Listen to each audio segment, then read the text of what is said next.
Okay.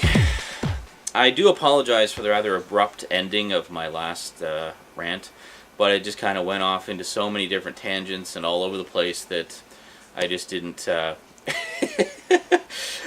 didn't pay close enough attention to the amount of time I was taking, and it kind of went overboard. Anyway, one of the things I promised to get into last time, which I didn't get around to, but I will this time once I stop rambling about nothing, is where exactly do I get this lowest common denominator scenario theory from? That's one thing that Jay was asking me in the comments was, you know, I think you're way off base, dude. I haven't seen any examples of this. Where are you coming from? Okay, I do come from, you know, what the heck?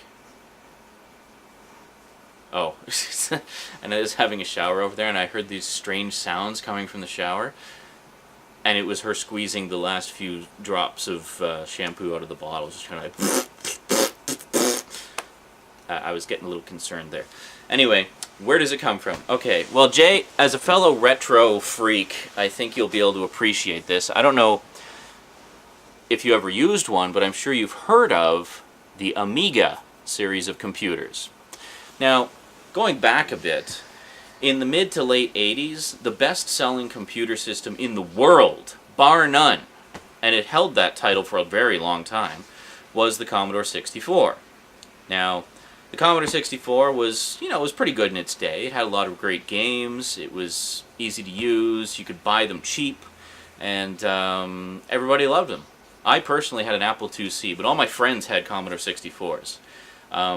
Both systems, I thought, both computers had their strengths and weaknesses. The Apple IIc was really easy to use. Everything auto-booted, so you just pop a disk in and boot it up and you're ready to go. The Commodore 64, however, had, at the time, much superior graphics and sound capabilities. And to this day, I still enjoy listening to Commodore 64 music occasionally. So anyway, fast forward a few years, it comes time for, you know, the world's changing, the world's evolving, the world's technology, as it always does. And Commodore wants the next generation to come out. So they come out with the Amiga. The Amiga 1000 was the very first computer. I'm going to spare you the whole history of the Amiga. Suffice to say, it was a kick-ass computer, and one of the things it was really good at was games.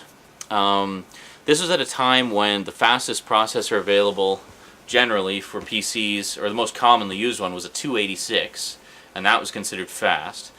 And, you know, most computers didn't have more than 640 kilobytes of memory. The Amiga, you could have, it started with a base amount of 512 kilobytes of memory, but the thing that set it apart from PCs and Macintoshes was the fact that it had all these other chips on the motherboard that did all this cool stuff.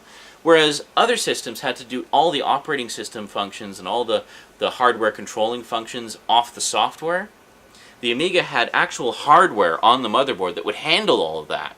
It would handle all the grunt functions of the computer, just the typical everyday stuff that it needed to do, running the disk drives, memory management, all these different things on the hardware. It even had what they called a ROM chip, see, that would plug in, that had all the most commonly used functions of the operating system in it, which meant it didn't have to keep hitting the hard drive, or hitting the floppy disk as the case may be, to access system information to let you continue on your stuff. It would just pull it off this chip, and you'd be good to go. The only thing that was in the like software-based was the actual environment itself, the sort of like a Windows-style environment. It was called the Workbench. And so you'd load up the Workbench, but all the grunt work, once again, was coming off the chips, which meant it was blazingly fast. Now, turning our focus to games, which is really the relevant thing.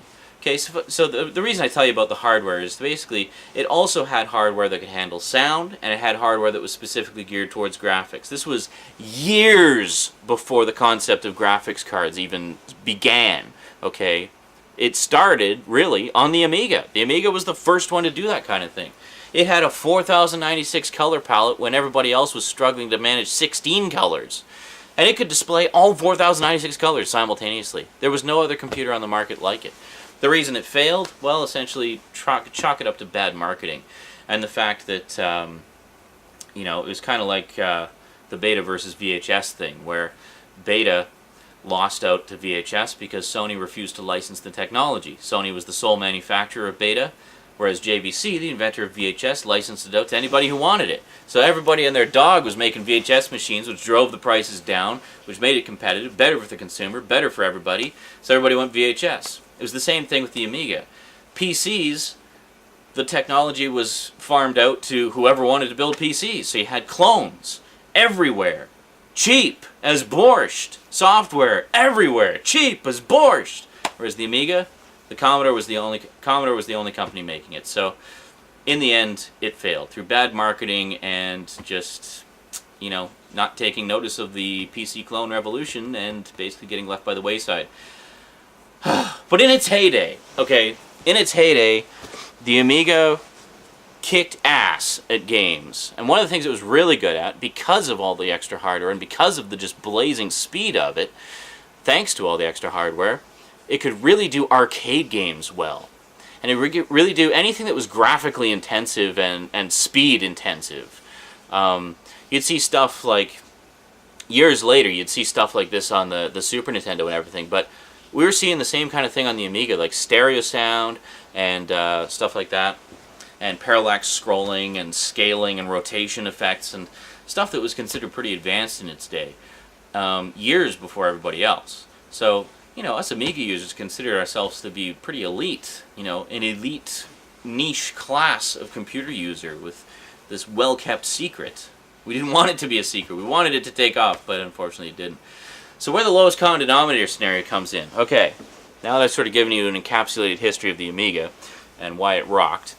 Most Amigas, as a base, would come with all the hardware that I mentioned built in. So you didn't have to add anything to it. It was just all built in. And a single floppy drive, no hard drive, and 512 kilobytes of memory. Now that's laughable by today's standards, but back then it was considered decent. Okay. So here was the problem. Even though you could get memory expansions, even though there were higher-end models of the Amiga that came with hard drives standard, even though you could get hard drive expansions for the lower-end Amigas that didn't come with them standard, games were rarely, if ever, installable to the hard drive, and rarely, if ever, took advantage of extra memory. I used to subscribe to pretty much every Amiga magazine under the sun. I was just an Amiga freak in the day. And I would see people writing in all the time. Like, even like up to the mid-90s when the platform was dying, saying like, what is with the games manufacturers? Why aren't they putting hard drive installability into this? Why aren't they taking advantage of the extra memory? Why aren't we seeing more games that use the 4096 color mode? That would kick VGA's ass! The reason? The lowest common denominator. Because the majority of people out there, the majority of Amiga users had the baseline model with a single floppy drive and 512 kilobytes of memory. So even though it was possible to do stuff that would take advantage of others, and I mean, come on, it couldn't have taken that much effort to put hard drive installability into a game, right? Well, yes and no. Software piracy was at an all-time high during this point in time. So game manufacturers were pretty paranoid about getting their games ripped off. The funny thing is, it didn't matter, because the hackers and crackers would find a way around any kind of copy protection they could throw at them. But, so what they would do is they would have all these custom boot systems and these custom copy protection systems that meant the only way the computer would be able to read any data off the disk is if you booted from that disk. So if you tried to just copy the files over to your hard drive and do it manually, it would just get garbage if it got anything at all. So it just couldn't be done. There was like so many factors involved, but basically the bottom line is that's where it comes from. That's where my paranoia about the lowest common denominator scenario comes from, because I've seen it happen. It happened big time on the Amiga, and gamers suffered for it. So we had these awesome games, but that sometimes were 5 or 6 discs in size. And some of them wouldn't even take advantage of the fact if you have multiple disk drives. Like a lot of times you'd have the program on one disk, and then say the remaining 5 disks, or 5 disks, program on one disk, remaining 5 disks would be data. So if you kept your program disk in one drive, you could just swap the data disks, and it wasn't so bad because it didn't have to access the data disks as often, just like when you go to a different section of the game or whatever. But more often than not, you just have to keep swapping disks constantly, and it was a pain in the ass. So there was justifiable reasons for people wanting stuff to be installable, and you know, it just didn't happen. And then, well, eventually Commodore went bankrupt, the Amiga disappeared. It's still around. Like, you can actually still buy Amiga computers. If you go actually to this website right here, Software Hut, but their website name is abbreviated. If you go there, you can actually buy brand new Amiga computers. Amazing, eh? And there is still some limited development, but it's basically a hobby thing now. It's just not around anymore. So anyway, because I've seen it happen to such a ridiculous extent on the Amiga, and seeing how much it hurt gaming on that platform and hurt its chances to be a more viable platform for a lot of people. So I'm sure the lack of hard drive installability for games and such was a big deterrent for people to even consider it as a viable gaming platform. When PCs at the time, everything was hard drive installable. Absolutely everything. It was huge. But the Amiga got left behind. And I'm not saying that the Xbox 360 and the PS3 are going to get left behind, but my fear is because I've seen this happen, where it's like, well, you know, it's less work for us to just develop for the lowest common denominator than to try to cater to everybody, that I just don't want to see that happen again, with, especially now. Like, now that we're on the edge of this new frontier, and there's so much potential. There's so much potential. I just hate to see it all wasted, you know, because of the limitations of a storage format.